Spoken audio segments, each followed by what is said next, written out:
Welcome to that spiritual, actual, factual answers to questions you're asking. You find them inside you, recite you, reciting the records of cash. We laughing, we drafting the passion to vary. It's time for that comedy, dramedy, all of the fanciest, catchiest acronyms. Listeners, listen, we traveling. Conscious is always unraveling. The reading you're having is mapping you back to your natural habitat. Abracadabra, it's magicless, passing it. To top it off, the host, all the classiest. Now, what were you asking for? All of the answers? What? All the answers.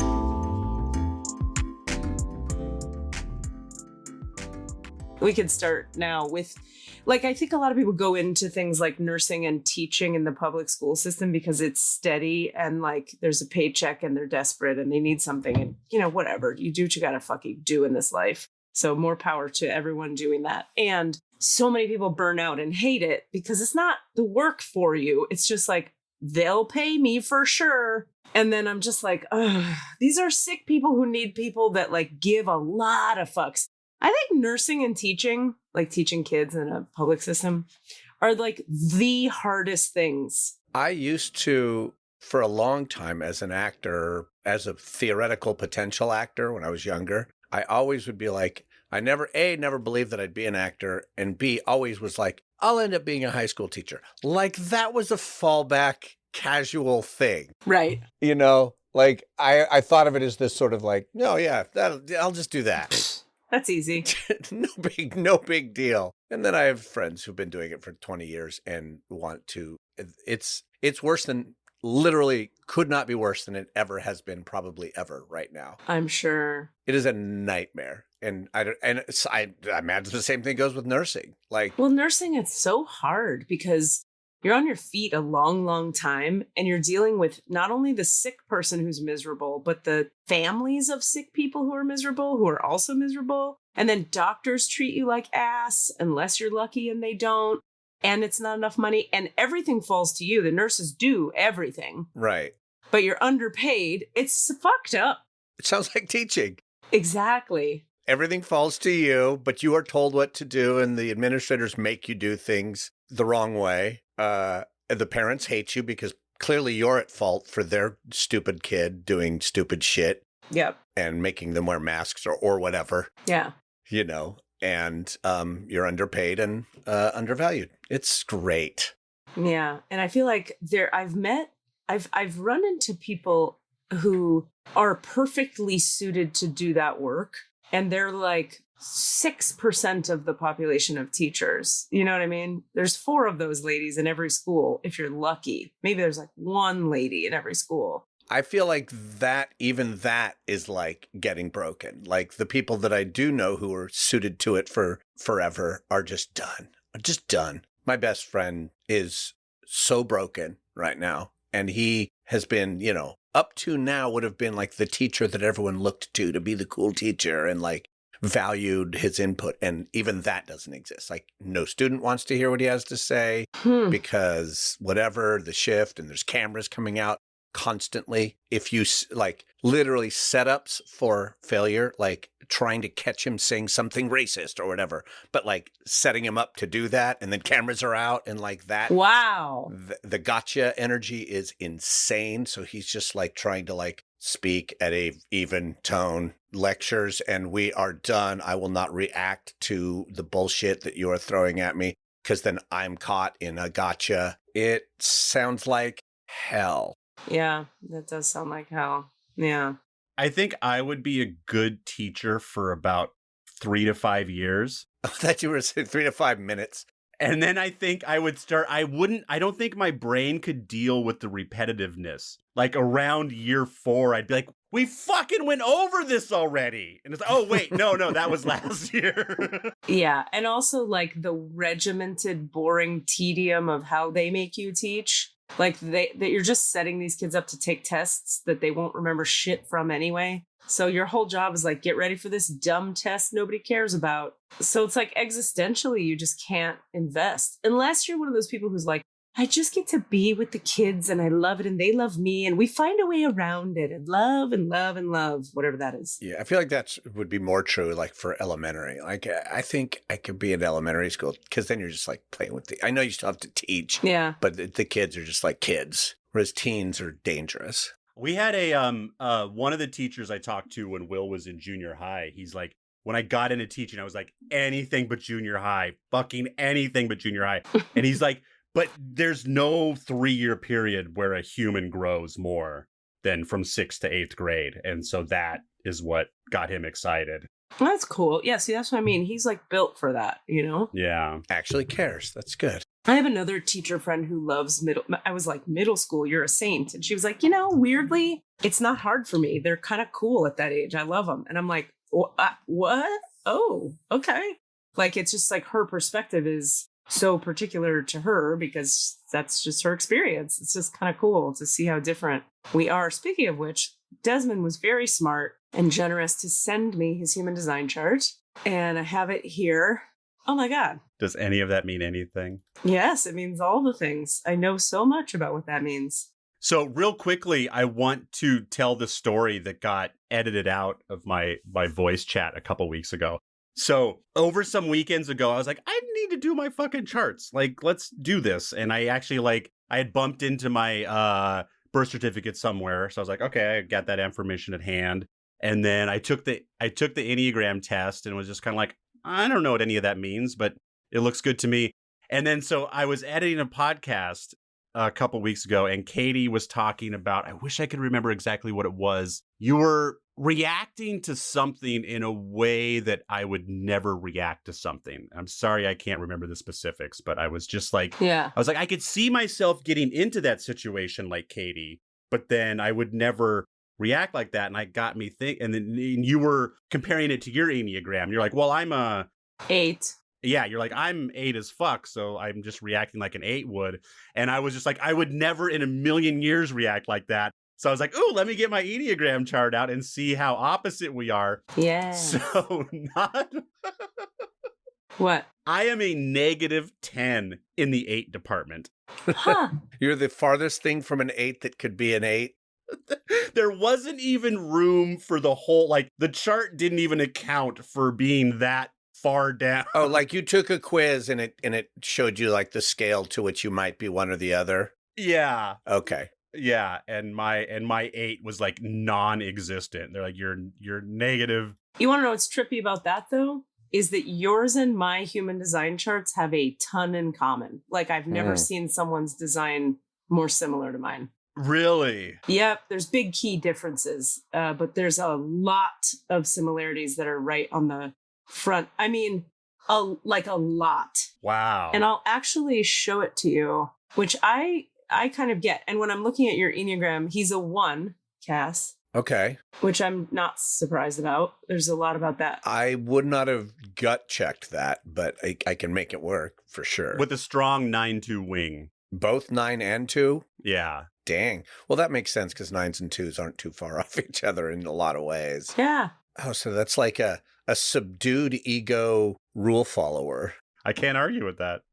Well, what are we up to today? What was... I think that's the episode. I think we talked about just doing a Desmond reading. And I feel like there's probably a lot there. We could probably fill 90 minutes without a problem. Oh, yeah.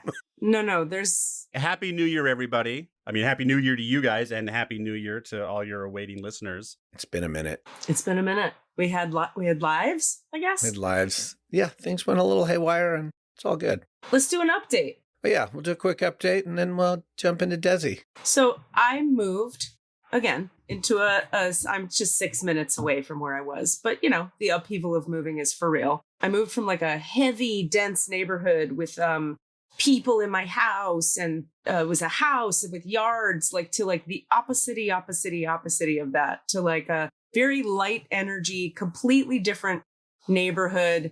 Fancy, light, my own space, no people, but no yard. And it's just like a totally different reality. And I love it.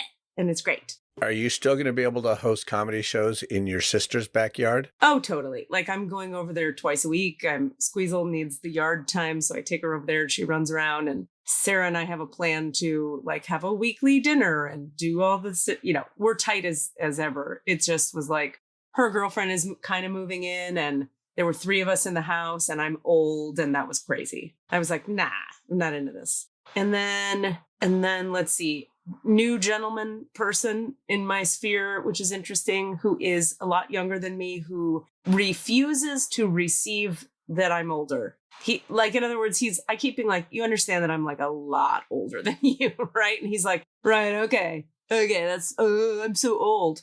I'm like, no, but in actual truth and fact, there are a lot of years between the numbers actually, technically speaking. When I was born and when you were born was a long time. And he's like, oh, I'm so old. I'm a girl. I'm like, I'm a lot older than you. And he's like, you're hot. Stop talking. And I'm like, all right, great. If that's your perspective. I mean, you've actually spoken your age to him, so he actually can technically do the math? No, so that was when we first started talking. There was a moment where he was like, so how old are you? And I was like, I'm not quite ready to ruin this just yet, so I'm not going to tell you. Uh-huh. And then the next time we hung out, he was so in disbelief and not believing me or just being cute or whatever that I was like, all right, I'm going to hand you my driver's license. He was like, don't, it's bullshit, don't. And I was like, all right. And so now we just live in the mystery of who knows. That's why he can continue to deny the reality of the possible 20 years that are in existence here. I'm helping him deny reality. It's 15 years, but still, it's a lot of years. So anyway, that's a fun dalliance, and we'll see what happens. My storytelling show is coming up soon. I booked all the storytellers on it. I have 8 pro storytellers. I found through friends, performer friends, like a Scottish guy who's like a official storyteller from Scotland, and like just a lot of fun people. That's fun. Improv is happening. Improv's been fun. What kind of story do they? Just whatever story they want to tell, or are you giving them a lane? Yes. So there's a topic, and we have all the marketing materials, and it's happening through this really cool theater I like in my neighborhood, which is fun. It's called Epic Love: Amazing True Stories of Love. And it could be like unrequited love, terrible love, synchronistic magical love, happy ending, sad ending. But it's like epic love stories where like something epic happened. Because it's in February, so we're like, not hot. I want to say Halloween. It's going to be spooky. Valentine's Day.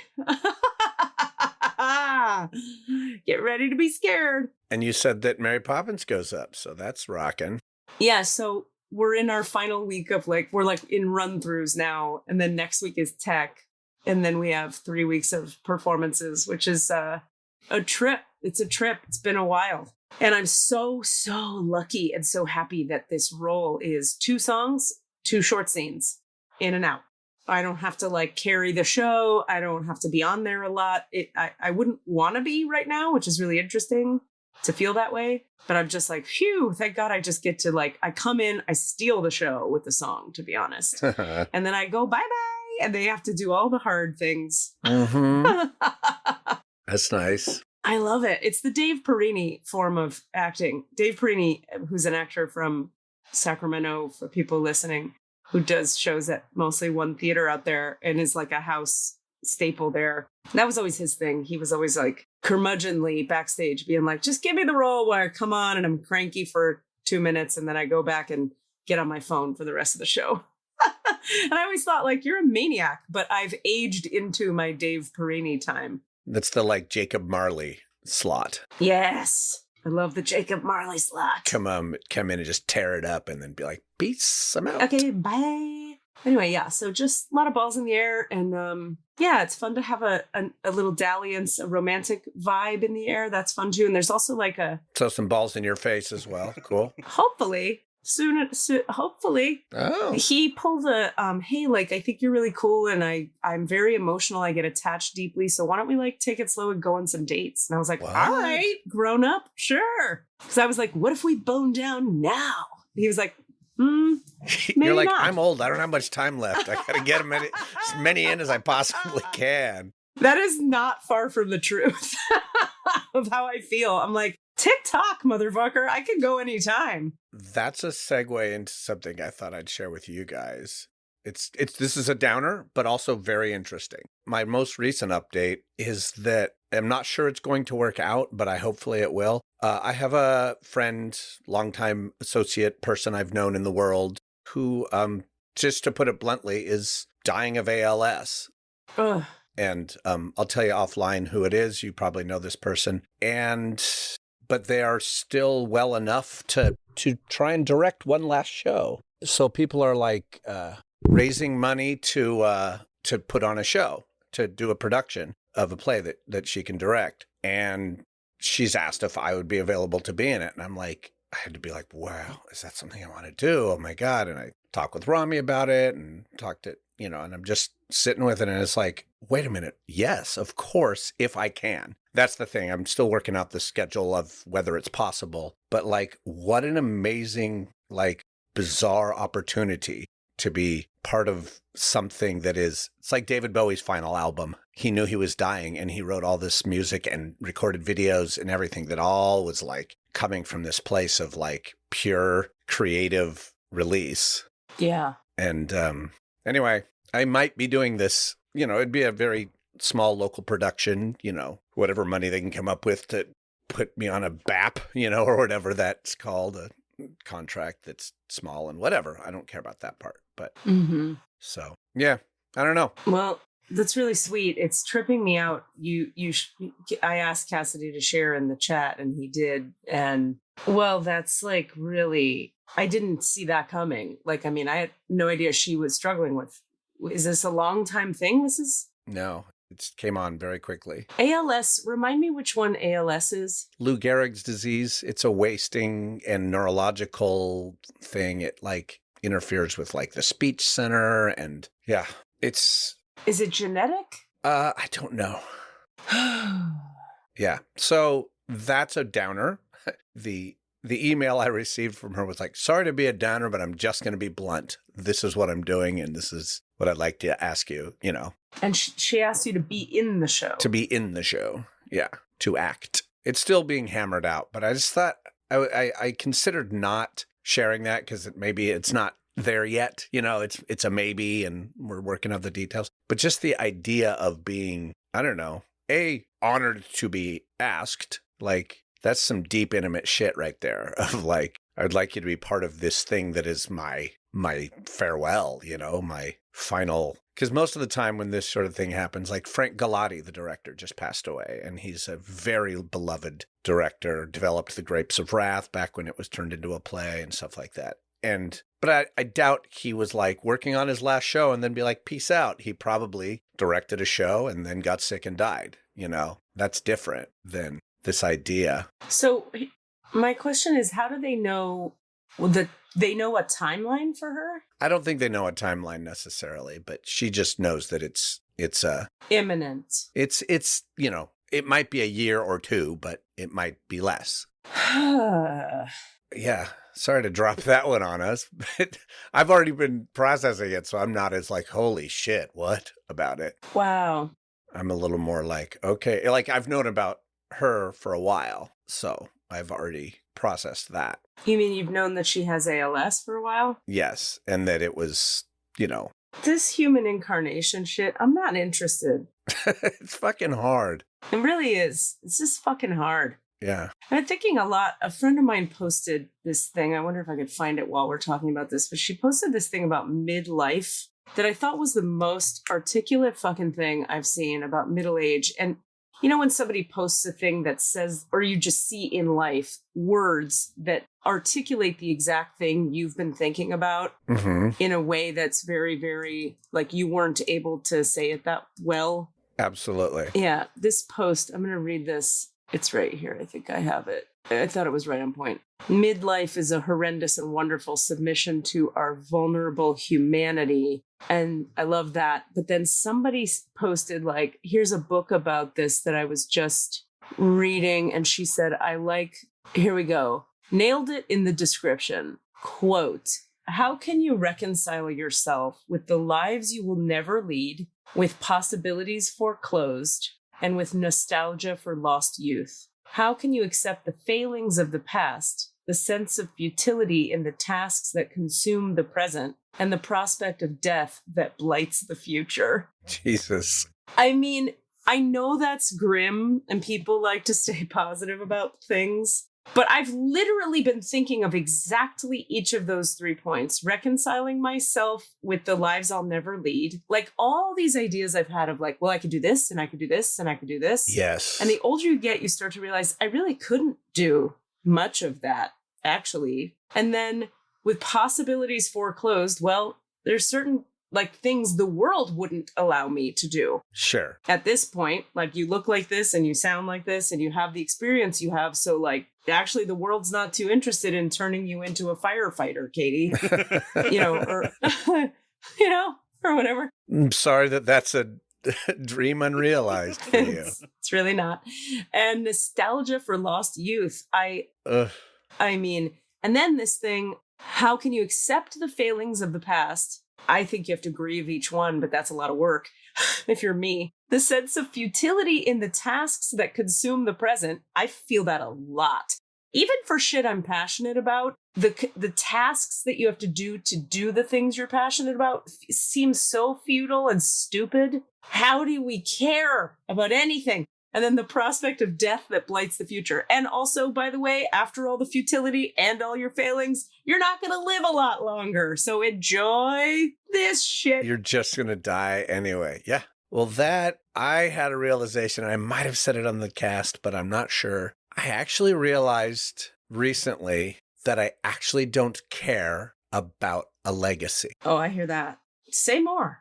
And because of that freed me up deeply to a lot of shoulds. Yeah, I've never been into legacy. Help me understand I don't care. I know I'll be vaguely remembered by those who loved me after I die, but the world at large will not, and I don't fucking care. But what that did for me was really allowed me to live in the moment. Like, I want to make true, deep, connective moments as often as possible right now. But I may never do. I mean, I do still grieve those things that I'll never be, but I don't need to be those things in order to prove something or in order to have achieved something that then means I hit a benchmark. Yeah. Because I feel like those benchmarks are more about legacy than they are about living. Legacy. Let me just, if I may, I just want to interrupt you only to say, because I really hear you, I really relate. I don't have any of that. Luckily, I got plenty of stuff. That one I've always been like, help me understand, like, so legacy means when you're dead, it's what people think about you when you're dead? Yeah, in my mind, it's that and like what you've left to the world. Like, so somebody, like an artist, a friend who's a visual artist, must be recognized, or at least must know that what he left behind will last into eternity. People will recognize it, will see it and think this was a true creative. So it's like the idea of what, yeah. So like the big one is, a lot of creatives, that's their thing. Like, I have to leave my mark on the world or I'll be forgotten. But that's always my question, is that you're going to be forgotten. Everybody forgets everybody. I forgot you this whole time I haven't talked to you. Who are you again? Like, nobody remembers any fucking buddy until you like go to a museum and somebody goes, remember that guy? You go, right, that was cool. I guess I mean, but this is just me, right? I think we're in agreement. Yeah. No, we are. I'm just saying I've literally never even understood the notion of how, like, I've certainly had tons of egoic attachment to wanting to be, and do now. I want to be recognized right now. Right. But that's ego. But that's also just human. But my point is, I have a hard time with the particular idea of needing to be recognized after I'm dead, because I won't be there to give a fuck. Who cares? Exactly. But I want to understand how it would matter. I would like to get the perspective of someone who's like, no, but when you're dead and then the legacy lives on, that means this thing that matters to me. I'm like, what is that thing? Maybe because like your kids would benefit. Yeah. Speak, parent. I am with you guys. Fuck legacy. I'm dead anyways. I'm worm food. I am raising an 18-year-old right now who is graduating in a few months and thinking about going to college, and he is all legacy driven. Huh. His whole point of deciding what to do next in his life is whether or not he's going to be able to leave a lasting mark. Like his goal right now is to be in high school history books somewhere, somehow, for some reason. Okay, so let me just say, I think, this is a perfect segue into looking at Desmond's design, because I really have you guys, like, I'm so deep in this study now and all the trainings and all the classes that like, and I work with so many people on their charts all the time that the more I see the very specific energies of very different people's charts and start to understand, like, let's just take a specific example. Is somebody with a defined ego versus somebody with an open ego? That is such a different animal meant to do different things on this planet. That's one tiny thing in the complexity of a chart, which is huge and complex, right? With millions of different influences and energies. But when you look at the difference between a defined ego person and an open ego person, you're talking about totally different types of coaching style they would need, totally different strategies for how to cope with trauma, totally different ways they get up in the morning, reasons for living, like total different value structure. So like, I hear that and I go, man, I want to see your kid's chart, because I'm like, I bet you anything there's a channel in there that's like, it's probably correct for him to be pursuing legacy, because that will be the driving force for him to create whatever he's here to create. Yeah. But for you and I, it would be a way to, it would be an illusion. It would be a distraction. It would be an ego-driven fallacy. Yeah. I like that illusion and distraction phrase. That is huge for me. That just really landed. I just wanted to call that out. That idea of legacy was revealed to me recently as being a distracting illusion. And I would say part of that is because you have so many open centers, and open center people, that's not particularly open ego people, which, by the way, Desmond, you have as well, open ego. And so do I. Let's get into it. But with open ego, legacy is irrelevant. It's irrelevant. It's like has nothing to do with what that machine is here to do. But I wonder if your son has definition in his ego, or what channel is facilitating that. Or your kid is just trying to prove something and he's functioning from the not self of his open ego. Yeah, and that's where, with a teenager, you're not sure, like, and it's like, do you want to just let him just drive this path towards legacy with no peripheral vision whatsoever? Totally. And it's like, oh, that could be super duper dangerous. Or if he finds his lane. 1,000,000%. And real quick, just for the listeners, I just want to say this is a child who chose and loves military school. So just right there, just the fact that it takes all kinds, that's something I couldn't even imagine. And he's just thriving there and couldn't imagine anything else. Okay, so then that tells me already, I'm putting money on the table. Your kid has a bunch of what we call tribal circuitry. We're about to look at your design and I'm going to show you have a bunch of individual circuitry. So individuals are like freedom seeking, legacy is irrelevant, creativity, self-expression. I do what I want. Don't tell me what to do. Tribal people are like, what does the family and the tribe need to survive and thrive? And a lot of tribalism has to do with stay within the lane, follow the rules. What are the rules? Find them out, follow them, do what's needed for the tribe. And then it gets real interesting, right? Because you have some tribal circuitry, some individual circuitry, some collectivist circuitry, and then that's the complexity of your design. So I'm hearing you talk about him and I'm like, I bet you anything he's got a bunch of tribal circuitry. It makes me think though, Desmond, I was thinking about this. We've talked about this on here before. The thing of like, when teenagers decide they're trans, like I'm thinking of a particular person that we actually know, Cass, you might know him too, Des, I'm not sure. But anyway, artistic guy, directed a bunch, runs a theater out of town, has a kid who insisted on that they were trans very young, like at 11, and was also had a ton of other trauma, transitioned, hundreds of thousands of dollars spent. The parents struggled with it, wrestled with it. It was before it was more in the zeitgeist. It was before that. So they were like, oh my God, we're by ourselves. Do we believe this kid? What do we do? Kid transitioned. 2 years later, kid was like, oops. Now, that's not normally what seems to happen with trans people. When they transition, it was correct. They should have fucking transitioned. But he is the what do you call that? Exception to the rule, or the worst nightmare version of what could happen, which is like this weird right-wing shit people get on about, whatever that right-wing shit is, where they're like, I can't even. That shit. Like, you know what I mean? That the logic of don't let, like somebody's turning them trans, or like. Right. That the liberals are elites. Right. So you can pick this example as C. Right. It's evil. Right. We had like Proud Boy people. marching down the street from where I live at this fucking taco joint. It's like a really cool little Mexican place. And I was saying to my new neighbors, I was like, why are these? By the way, they were dressed in head to toe black militia gear with orange accents, like orange bandanas and orange sunglasses, carrying signs that said things like, "Get your hands off our children." Right. And I was like, what is happening now?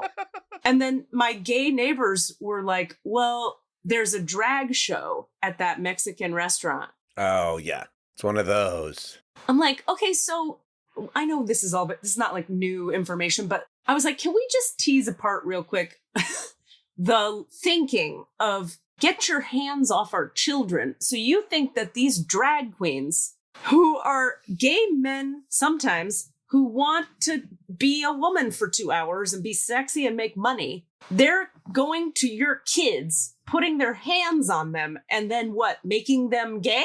Yeah. With their... You got it. Or they're grooming. It's the current hot word is grooming. Groomers. Yeah, and it's like, you tell these people, it's like, when you were 11, you knew what you had the hots for. Right.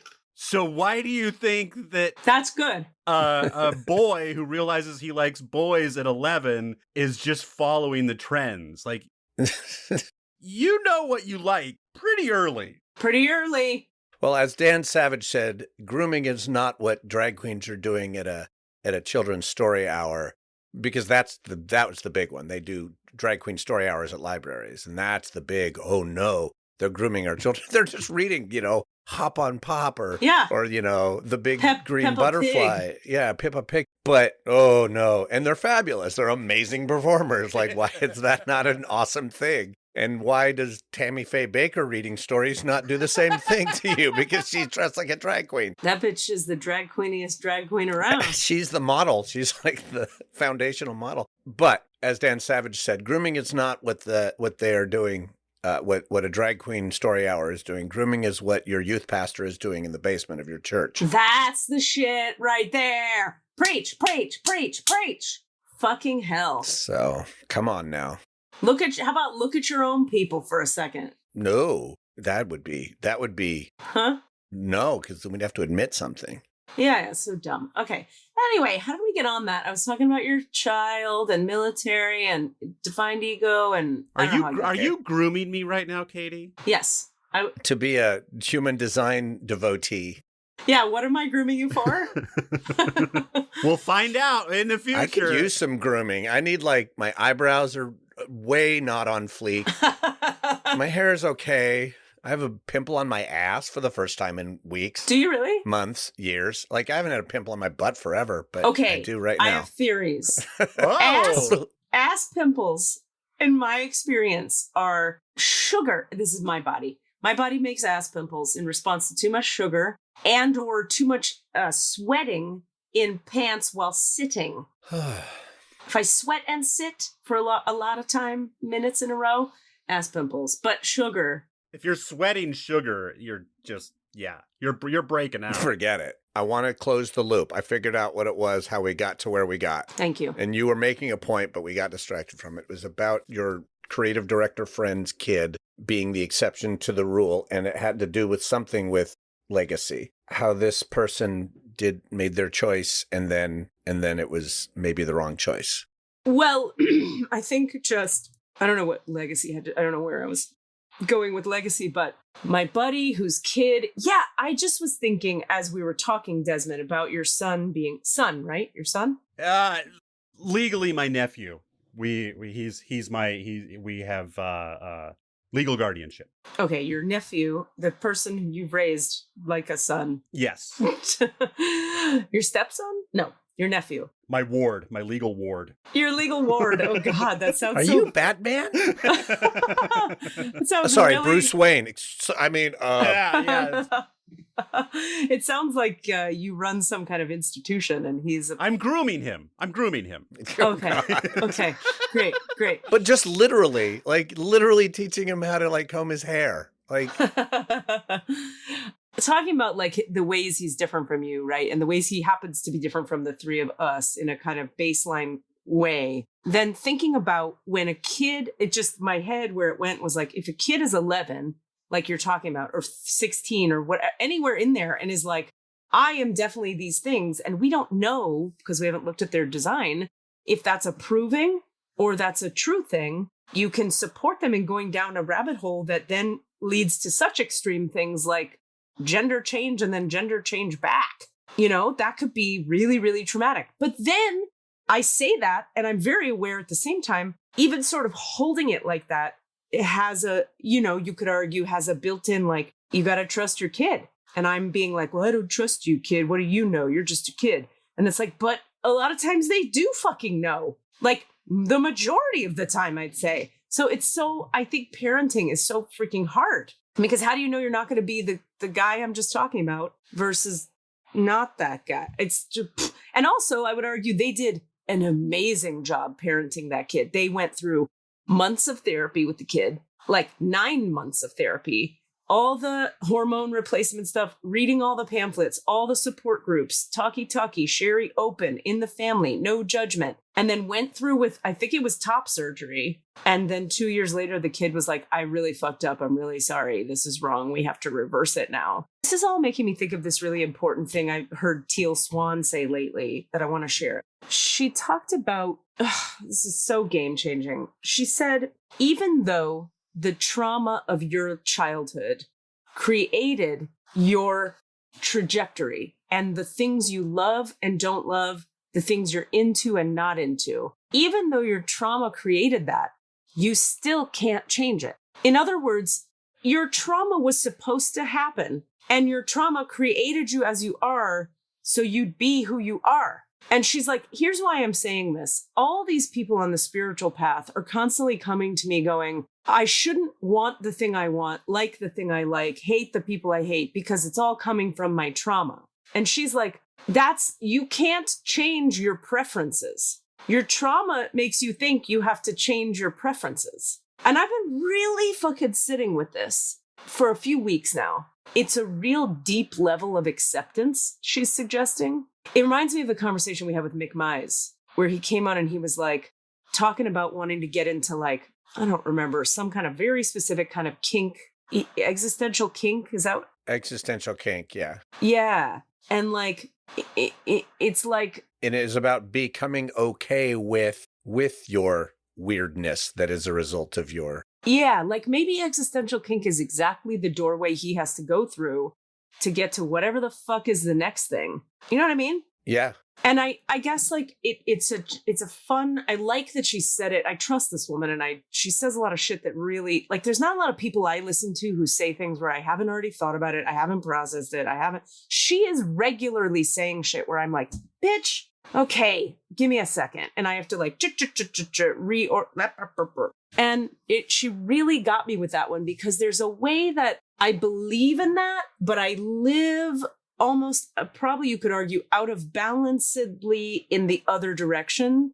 And having heard her say it, it's bringing me back more to like a more balanced, some things do need healing, but some things just need embracing. And like, I think because my trauma had so much to do with the home environment was so not nurturing of me, that one of the and this happens with a lot of trauma survivors, is that one of the underlying fallacies I grew up into was, well, I got to fix everything about me. And once I'm fixed, fill in the blank. I can succeed. I can pursue my dreams. Then I'll be thin. Then I'll be lovable. Then I'll be pretty. Then I'll be okay. And what I came to discover through pursuing that pretty actively is that certain things are changeable and needed to be changed and healed, but certain things are going fucking nowhere.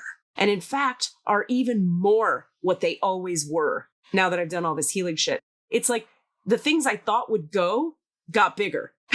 And the things I didn't know needed to go went. And it's all not what I thought it would be. And so when Teal Swan says, even though your trauma created your preference, right? It doesn't mean necessarily you shouldn't have that preference. Now, when your preferences are super out of balance and swung in crazy directions that are causing you to make choices that harm you, that's when you want to fucking heal something. You know, like we could argue, if you look at, for example, my preference is to eat chocolate ice cream at every meal. it isn't today, but when I was 25, it sure fucking was. I would have done that. No problem. But if I had listened to that preference, I'd be very sick and very obese, right? Or maybe not, but probably. So at least tired and laying in my bed a lot because it makes me fucking tired. And my brain gets foggy. It doesn't work for me in my body in reality to make that choice. So I healed a bunch of stuff that changed me in a way that now it isn't my preference to eat ice cream at every meal. My preference changed. But what didn't change is that I fucking love chocolate ice cream. You see what I mean? Like, that's a silly little example, but there's so many things I'm watching that are like that. Like, I could say a lot of examples, like freedom seeking. Okay, I'm very freedom seeking. Sag rising, Aquarius sun, Pisces moon. That's a lady who wants freedom. Okay, I've moved 70 times in 5 minutes because I fucking like moving. Nobody likes moving. I like moving. Katie Rubin does. I like change. I like stimulation. I like moving. Okay, that I had totally pathologized. I had that as a thing about me because in my 20s, I did all that and I was crazy and it was all about stimulation and movement and change. But then I got sober and they were like, you're distracting and you're avoiding and you're not facing yourself. And what are you running from? And I went, good point, good point. And I focused in and I healed all the shit that I might be running from because I was like, God forbid I run. And then I realized. You keep running. Well, no. What I realized is sometimes it's a running from and sometimes it's a running towards. Yeah. And the block statement, the blanket statement of you're always running is not helpful because it's not nuanced enough. Right. And it brings me back to why Desmond, when we had that conversation all those maybe years ago now or months ago, when you were like, remember I jokingly but not jokingly asked you why you would never date me? Not that I think I just offered that up. just to make it weird. Even better. Somehow we got on neither of us want to date each other, but here's why to conversation.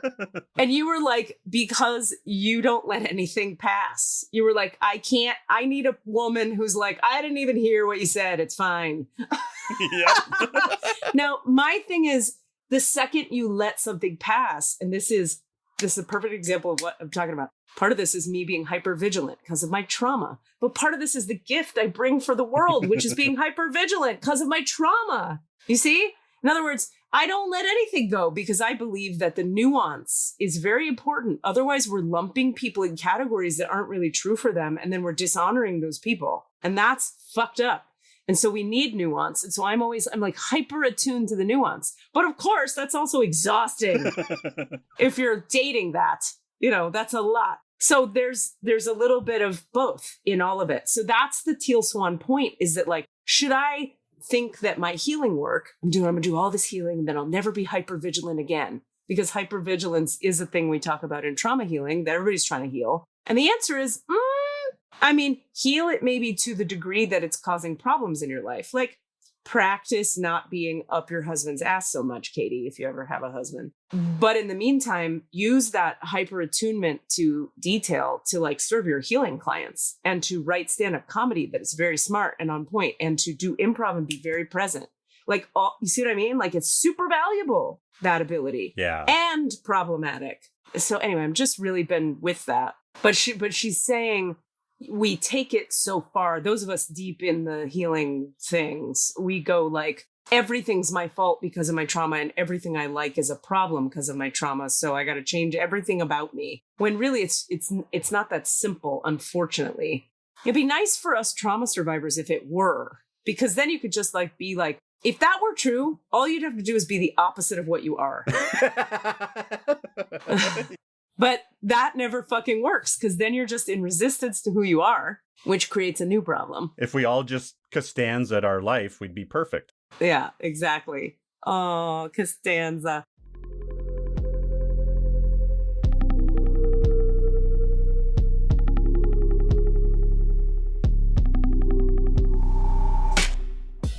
Hey, what's up, everybody? Ronnie here. I'm watching a woman walk her dog. She's wearing a down coat, winter, like a sleeping bag coat that comes down to your knees, the kind of coat that you see on the East Coast every day, all day in the winter. She's wearing that, walking her dog right now. Do you know where I am? I am in San Diego. I'm telling you all, The gaslighting is real. San Diego is not a warm place. This is my second time being here for a 2-month stay to do a play. Okay, granted, I've never been here in the summer. Both times, cold. Cold. Don't believe the hype. San Diego is cold.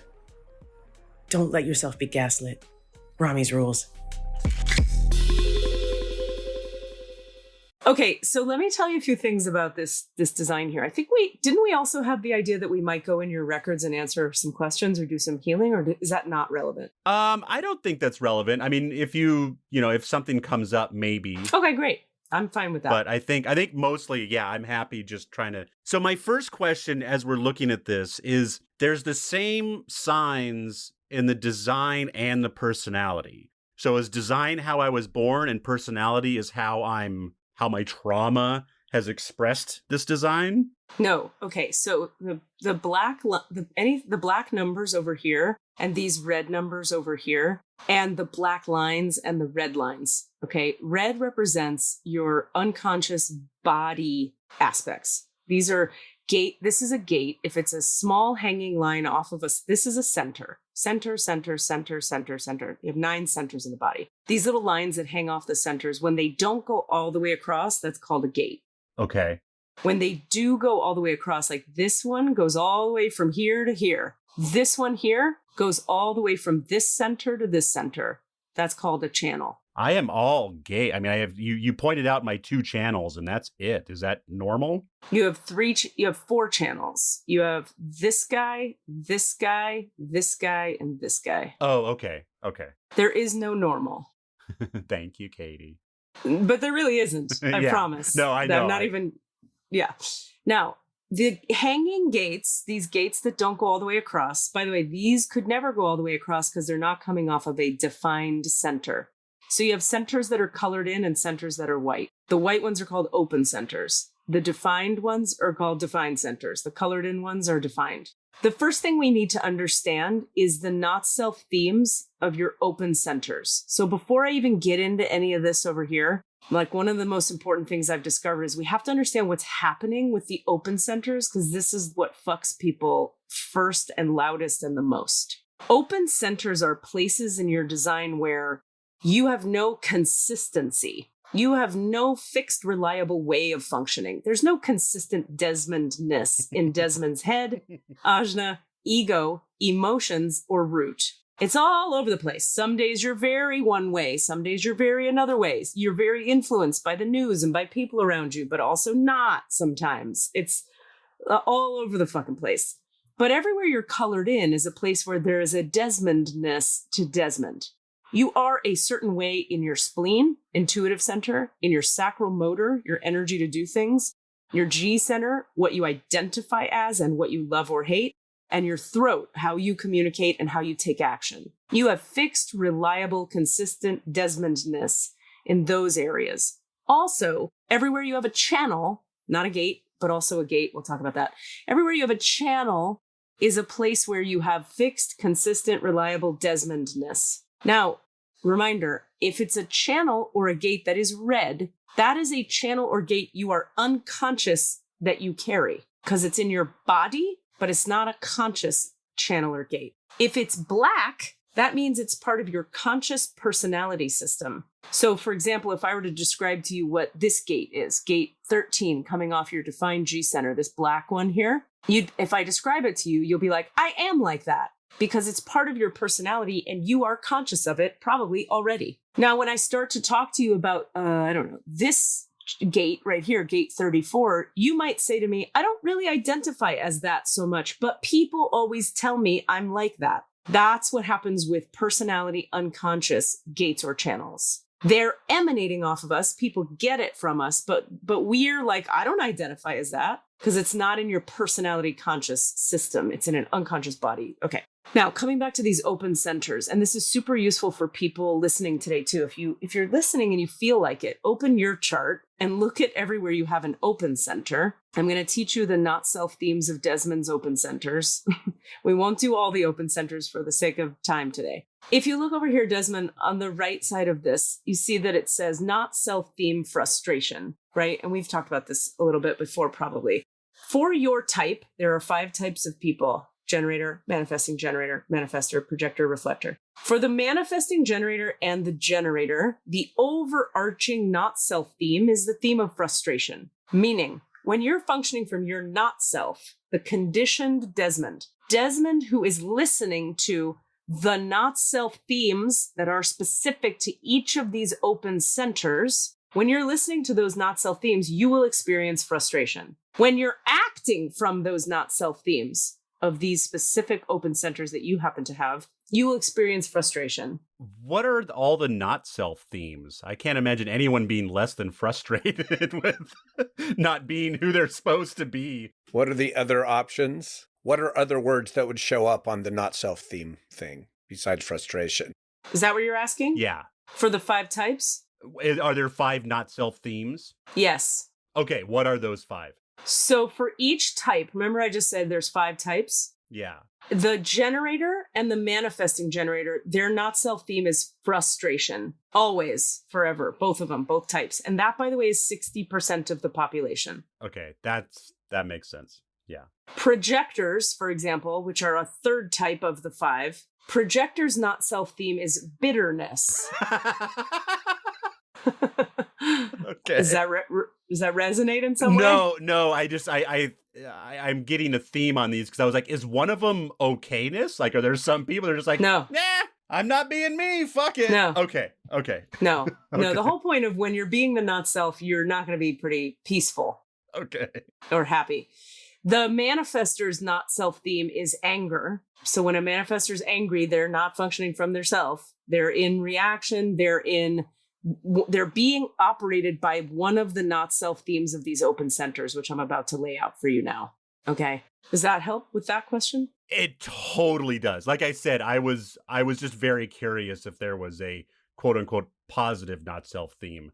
If some people are just super cool, not coming from their self. But that makes the fact that I'm a manifesting generator, because I would define it as angry frustration. Or I used to get more angry as a younger person, and now it's just frustration, which is not quite as destructive. I got you. That just sounds like you worked on your stuff.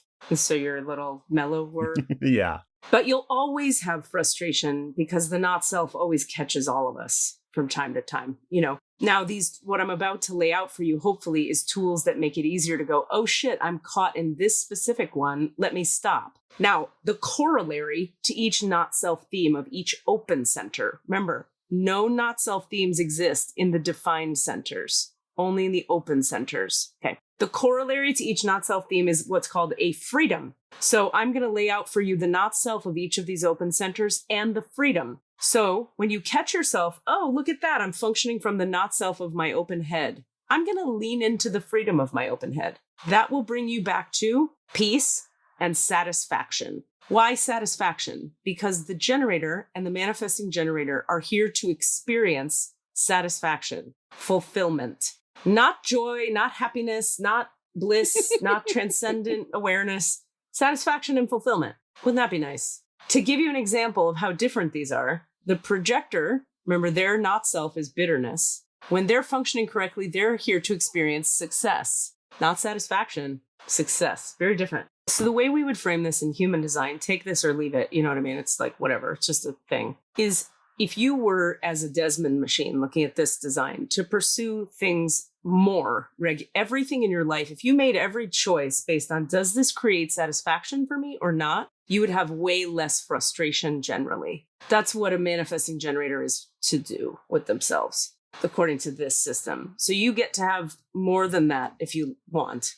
So, okay, let's just get into this because this will make more sense once we get into this. I'll give you an example. So the open head that you have, the not self theme of the open head is I can't figure it out, so I got to figure it out. How do I figure this out? I can't figure out how to figure this out, so let me figure out how to figure out what I'm figuring out. That's like the head spin, right? So the freedom of the open head is, this is a big one, you're free to not think. So you might say, well, if I'm free to not think, how the hell do I do anything or make any choices? And we would say, you follow your strategy and authority. Your strategy, Desmond, in your design, is to respond to life, not to initiate, but to respond. And your authority is to follow your sacral knowing, which is a kind of gut knowing that says, uh-huh, or uh-uh, and it's in your gut. Sometimes it might say, I'm not sure yet. But mostly it's going to go, uh-huh, I have energy for that, or uh-uh, I don't have energy for that. Notice, no thinking required to know if you have energy for a thing or not. Pretty simple in a way. Having sacral authority is kind of a gift, I think, if you can hear it and feel it. The open ajna, this is another center in the head. We call this top one the head. We call this the ajna. The not self theme of the open ajna is believing in certainty. I'm anxious until I have it. Believing in certainty, like there is such a thing as certainty. I'm going to be anxious until I'm certain. So you're going to do a lot of stuff to gain certainty. The freedom of the open ajna is you're free to be uncertain. So a simpler way to put this is if you have open ajna, which you have, and you find yourself looking for things to be certain before you make a choice, know that that is the not self operating you. You're free to be uncertain. All you need is that sacral knowing of like, yes, I have energy for this, or I don't want this. Simple, not easy. Why? Because the not self theme of the open center screams at us all day, every day. Think harder about it. Be certain. Well, you don't have to and you can't. Then we come to the open ego. This is a big one. And yours is really interesting because you have no hanging gates off your open ego, which we would say in human design means you're like complete with the ego in this lifetime. This is not a lifetime about ego for you on any level. It's not even relevant in your reality. You're just here to listen to this gut, do what you love, say what you need to say, go. Ego not relevant. Okay, so the not self theme of the open ego is when I feel hurt, envy, or lack, I get busy trying to prove I have worth and value. And we talked about this a lot here on the podcast. So the freedom of the open ego is I'm free to give up. But when we get into the nuance of that, it's really I'm free to give up whatever I'm doing that is an attempt to prove I have worth and value. So if you're doing things to prove you have worth and value, you're in the not self of the open ego. And you're going to be frustrated. But if you're choosing a thing because, you want to choose it and you have energy for it, you're not going to be frustrated. You're going to be satisfied. So anytime you're functioning from hurt, envy, lack that has you proving you have worth and value, let's give a practical example on this one. I think it's helpful. Let's use the example of like our podcast because it's easy and we're all here. I see you as being quite good at this thing I'm about to explain. So this is not like a subtle way of me saying you're bad at this. This is like, I actually think you're very good at this. You could be like, I haven't been on the podcast a lot lately. So I need to prove that I have worth and value to Katie and Cassidy because they might not want me around anymore. So I'm going to show up a lot. When you don't actually have the energy to show up a lot here in your sacral motor, which is your authority for Desmond, you are quite good, I notice, at being like, I don't have energy for that. I can't be there this week. Bye. You're not codependently trying to prove to us you have worth and value by doing shit you don't have fucking energy for. Thank you very much. That would be an example of the correct functioning of an open ego. That you give up. When you don't have energy for it, you're just giving up. I don't have energy for it. A real simple way for people with sacral authority to really simplify your life and get out of your head is to go, do I have energy for this in my body right now or not? And if you don't do it now. Trust that the pulse of the energy will return when it's time, but it's not here right now. And if it's not meant to return, it won't return, and you're not meant to do that thing. Does that make sense? Absolutely. Okay.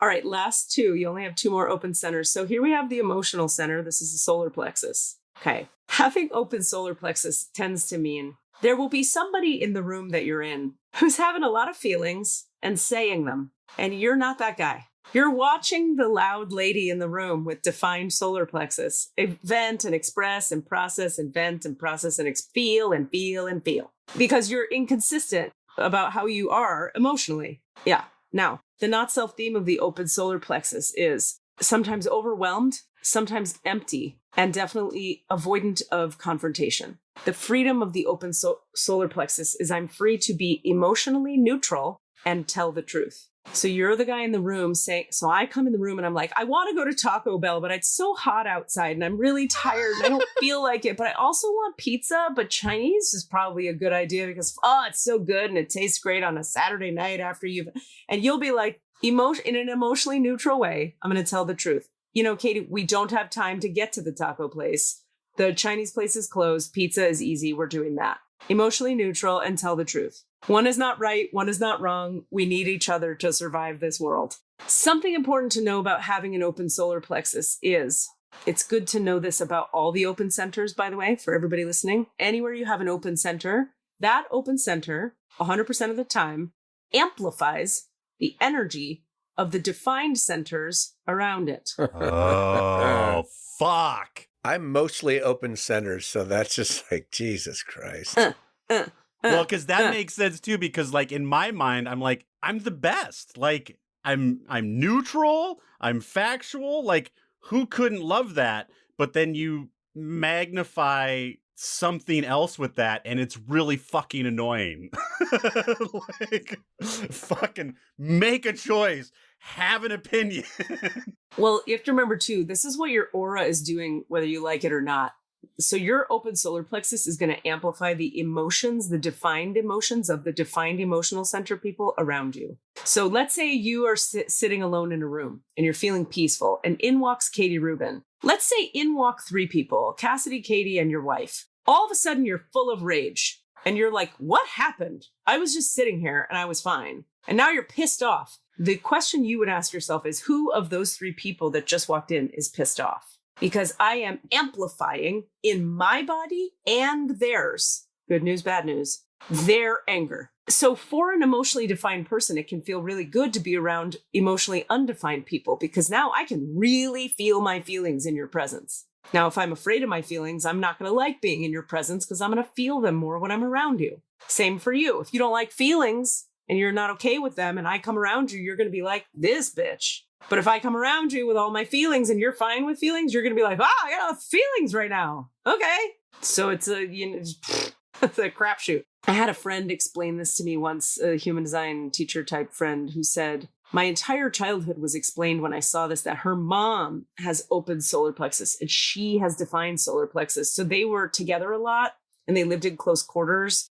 So her mom was always tripping out and freaking out and crying. And she seemed like this really chill person. But when she moved out of her mom's house, she was crying all the time and freaking out and flipping out. And she realized her mom was amplifying her feelings and thinking they were her own. But as soon as the daughter moved out, the mom got super chill and happy. And they couldn't figure it out. And they thought it was depression and chemical this and that. And it was really just nobody was amplifying her emotions anymore. So she had to have them for herself. Trippy shit. Okay. Lastly, this open root.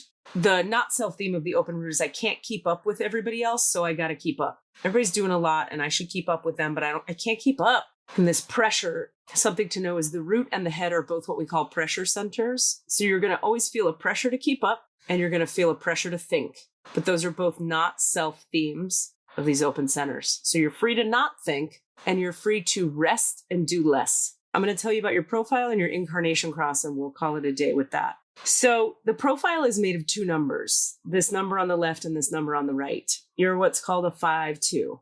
The 5, the 5th line, refers to your personality, your conscious personality. The 2nd line refers to your unconscious body, just like we talked about before, where the red stuff is unconscious body and the black stuff is conscious personality. So you have what we would say is a 5th line personality and a 2nd line body. So what are the qualities of a 5th line personality and what are the qualities of a 2nd line body? We're going to look at that now. So a 2nd line body, I'll start there.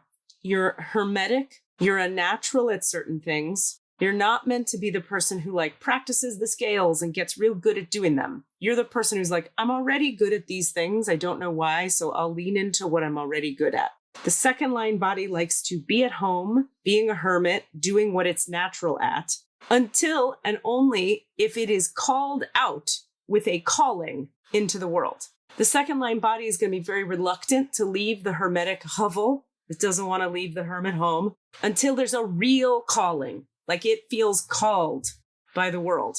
Another way we say this is like you get busy with things that you're called to get busy with.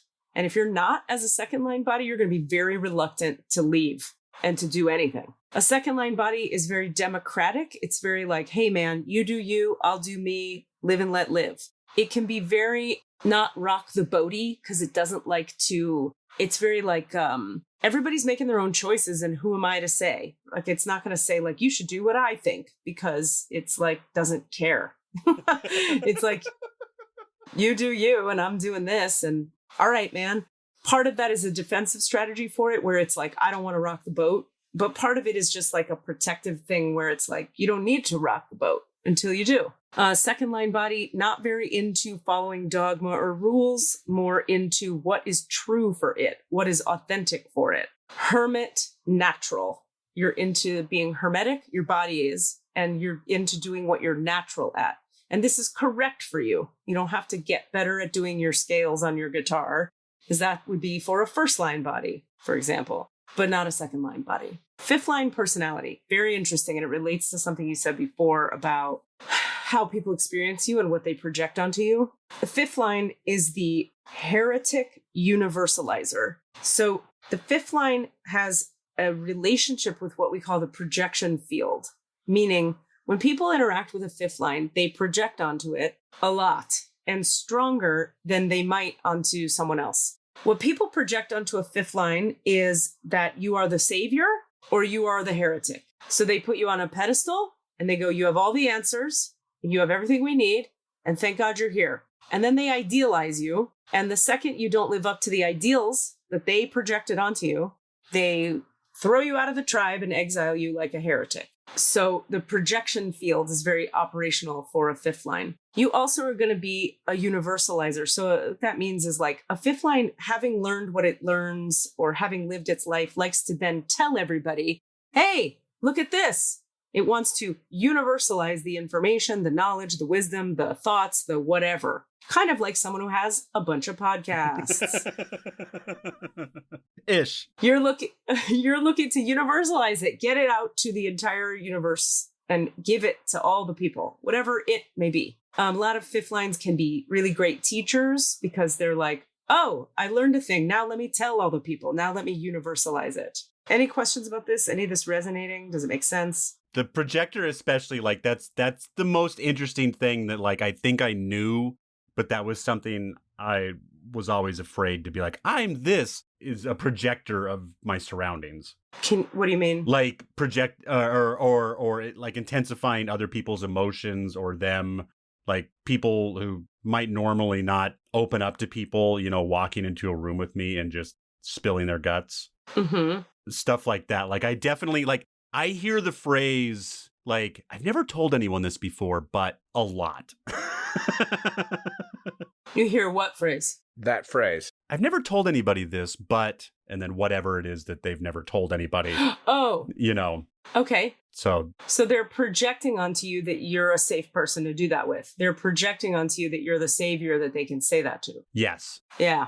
Yeah. Question. That 5-line thing is also, that description of the savior heretic thing is also pretty much always true for projectors as a major type. Good question. No. So the types, if you're a projector, people project all kinds of shit onto projectors. Got it. Yeah. But if you're a 5 projector, then you're even more like, that shit happened. If you had a fifth line in the body or the personality and you're a projector, you're going to get a lot of projection. Yeah, because you had said that about a friend of yours. You were describing his reality. Yeah. Okay, so that's something that Desmond's a manifesting generator, but because he's a fifth line personality, he sort of has contact with the sort of projection thing. It's like his personality starts to operate and the projection field, it becomes operational and people project onto him like totally good stuff. Then they idealize him. Then he falls off because he's a human. Right. And then they throw him out. Got it. So they'll go like, I trust him. He's safe. Oh, he did a weird thing. Fuck that guy. More so than they would with you or I, where they might go like, that was weird and annoying. Why'd she do that? And then, but they're not going to say that she's a heretic. Right. So that's the 5-2 dichotomy, right? And we talk a lot about everybody's profile has 2 numbers. So you're kind of like whatever's in your personality is always rubbing up against or working in harmony with, depending on what the 2 numbers are, the number that's in your body. So there's a dynamism there. Okay, last thing I feel like we should get to, this incarnation cross. So the incarnation cross speaks to what your day-to-day life is filled with when you're functioning correctly as yourself. It also speaks to, I like to think of it as like the flavor of expression that your profile takes. So your profile, you're a 5th line personality, 2nd line body, but what is the expression flavor going to be like? And the metaphor I like to use to make this make sense is, let's say I'm mounting 2 productions of Romeo and Juliet in the same city. I'm putting 2 productions up in Oakland. I cast as Juliet Rosie O'Donnell in one production. I cast as Juliet Renee Zellweger in another production. Same role, same lines, same outfit, same blocking, totally different flavor of expression. Rosie versus Renee. So what is the flavor of expression that the Desmond 5-2 profile takes on? And that would be this. Left angle cross of prevention 2. There are many, many, many of these, by the way. Your cross carries the energy to examine behavior. You analyze behavior and then make commentary to correct it. The driving force here is to prevent hardship or injury by correcting the behavior and cutting it off before potential disaster happens. This energy can be a bit judgmental and dictatorial at times. Be aware of your delivery, as it will be more effective if you soften it some of the time. You are here to help others avoid potentially harmful behavior by correcting what seems risky and applauding what appears good. Does that resonate? Yeah. A lot, especially as a father. Like, I think, for the most part, my live and let live took precedent over me trying to correct others' behavior. But when you're trying to raise children into human beings, it's real easy to be like, do this, don't do that, stop it, but with kids too, even though you're trying to protect them from harm and all that stuff, you got to just, let them go get hurt sometimes. For sure. This is going to seem very tangential and random. What's going on with your sound stuff? Weren't you going to a school for sound engineering? What happened with that? I graduated 3 months before the shutdown. Oh. So I did graduate. And then, when I started school, the plan was, the dream was to become a live sound mixer. That's what I really wanted to do. What's that mean? What's that look like? Like be a sound guy at a bar or something, like at the new parish. Like I'd love to be the sound guy at the new parish. Huh. And then we got the kids in the middle of schooling, and I went from the dean's list to barely passing, and I managed to just, we got good at having the kids, and I managed to actually graduate. And then we went right into 2019. So A, the world was shut down. B, I have kids now. There's no worse job on the planet than a live sound engineer when you have a family and children at home, because, everything starts after 9 p.m. Right. So, and I've always been and I always kind of wanted to do podcasts, but it wasn't like what I really wanted to do. But then being a stay-at-home dad and, and not there not being a live music scene anymore for a couple of years. Crazy timing. Started doing this. Yeah. Started doing this. So I have a bachelor's in sound arts. How cool. This is what I'm doing. Well, this feels very in line with you being a 5'2" with the left angle cross of prevention. I mean, for whatever it's worth to you, I experience this from you all the time about sound. I look at the reason why I loved sound so much was when I realized all I'm doing is troubleshooting from one end to the other. And I've always been good at troubleshooting and starting at the beginning of a problem and working my way through it and solving it in order. Yeah. And that's all sound is. So, well, that's plenty for today. That's a lot of info. Yes.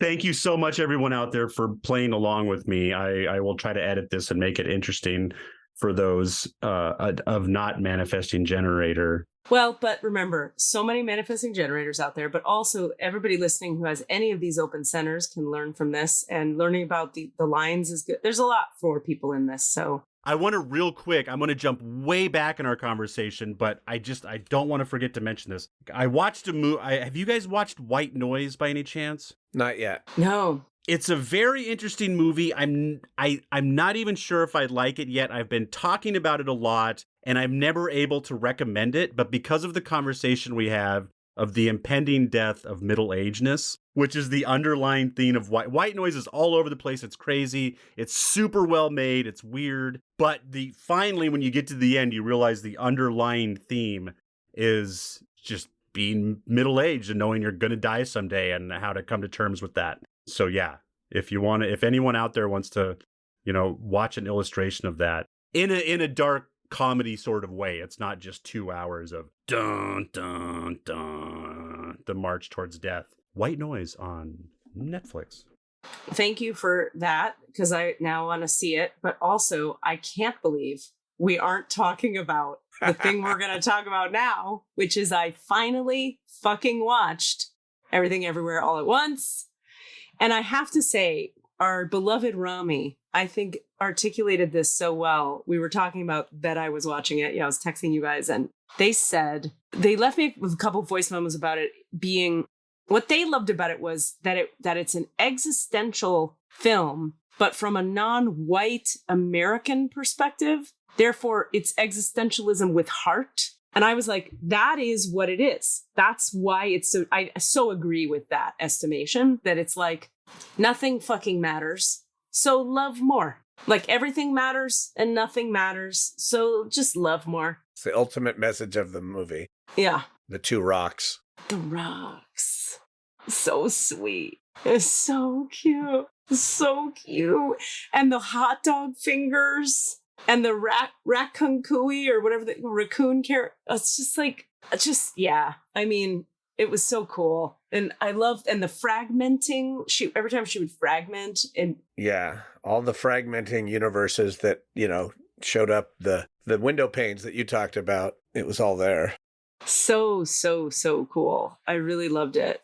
And then the whole metaphor of like, that the mother-daughter relationship and going through the teenage years, I felt like it was a big movie about like teenage kids and how everything matters so much. And there's a gift in that because they can remind us of what matters, teenagers. But there's a challenge in that because they feel like everything matters so much. And we can help them understand that like, it's not that big a deal. You don't know, Mom. You don't know. Yeah, exactly. God, I really, for better or for worse, I have avoided so many pains that come from, like, I feel like there's so much learning you get to do and so mumuch humility that comes from parenting people. Like you learn a lot, you get humbled. That's a particular learning I don't know that I'll get to do. I mean, who knows? I won't be making any people in this body, but maybe I'll be with a person who has a child person. It's just a particular kind of learning I just won't be doing, I don't think, or probably won't. Good shit, you guys. Good shit. Good fun stuff. Yeah. Everything Everywhere. Did it deserve the title to steal from you, Yes, Katie? it can have the stupid title. I still would have made an amazing goddamn solo show of a whole other nature. Anyway. Wah, wah. That's one of those midlife things I got to reconcile with. I lost that title. Yeah. Lost it. That's all right. And with my open ego, I'm going to give up.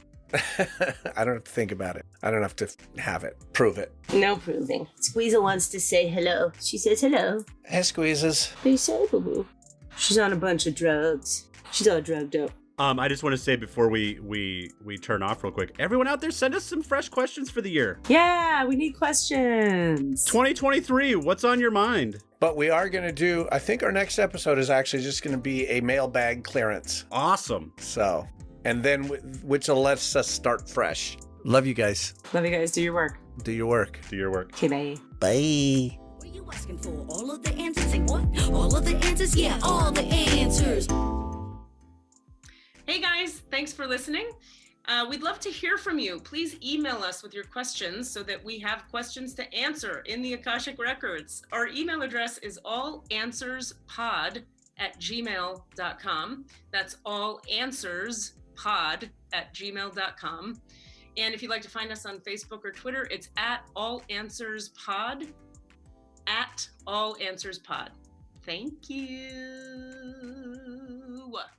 Okay, this will be edited out, obviously. Mixed and edited by Desmond McNeese for We Mixed It, LLC. Go to whatsoundsawesome.com. I'm just gossiping.